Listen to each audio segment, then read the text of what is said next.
অনেকেই বলেন কোনো সম্পর্ক যদি যাওয়ার হয় তাহলে যাবে, আর যে থাকার সে থাকবেই। না, এটা বোধহয় সম্পূর্ণ ঠিক নয়। আপনি একটি গাছকে যত্ন করে বাড়িতে নিয়ে এলেন, সুন্দরভাবে টবে পুঁতলেন। গাছটা দুদিন খুব সুন্দর ফুলও দিল। তারপর ধীরে ধীরে আপনি নিস্পৃহ হয়ে গেলেন, আর যত্নটুকুও করলেন না। সামান্য জলটুকুও নিজের হাতে দিলেন না। চোখের সামনে দেখলেন গাছের পাতাটা হলদে হচ্ছে, ঝরে পড়ছে, মাটি শুকিয়ে কাঠ, তবুও জল দিতে ইচ্ছে করলো না। আপনি ভাবলেন থাকার হলে থাকবে, যাওয়ার হলে যাবে। না না, এটাকে মেরে ফেলা বলে। সম্পর্কের ক্ষেত্রেও ঠিক এমনই হয়। যাকে রাখতে চান তাকে সময়ে একটু যত্ন করুন।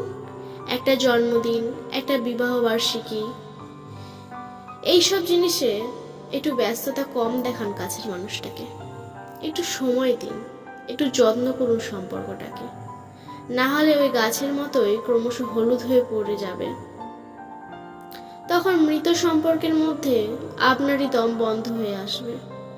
আপনার কথা মতো হয়তো সে থেকেই যাবে আপনার জীবনে, কিন্তু সেই আন্তরিকতাটা আর থাকবে না।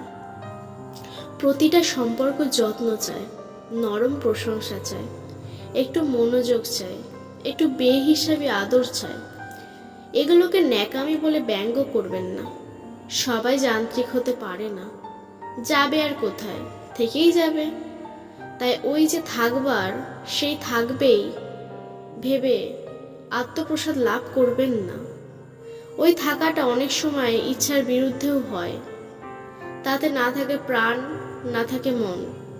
একতরফা ভালোবাসতে বাসতে অন্যদিকের মানুষটা কিন্তু তখন পরিশ্রান্ত। দুই তরফের আগ্রহ দরকার হয় একটা সম্পর্কে সচেত রাখতে। মনে রাখবেন, অপেক্ষারও ক্লান্তি আসে, একতরফারও ধৈর্যচ্যুতি হয়। একদিনের দীর্ঘ প্রতীক্ষা যখন ক্লান্ত হয়ে যায়, তখন আমরা নাম দিই বিচ্ছেদ বা ব্রেকআপ। তখনই বলি যে চলে যাওয়ার সে যাবেই।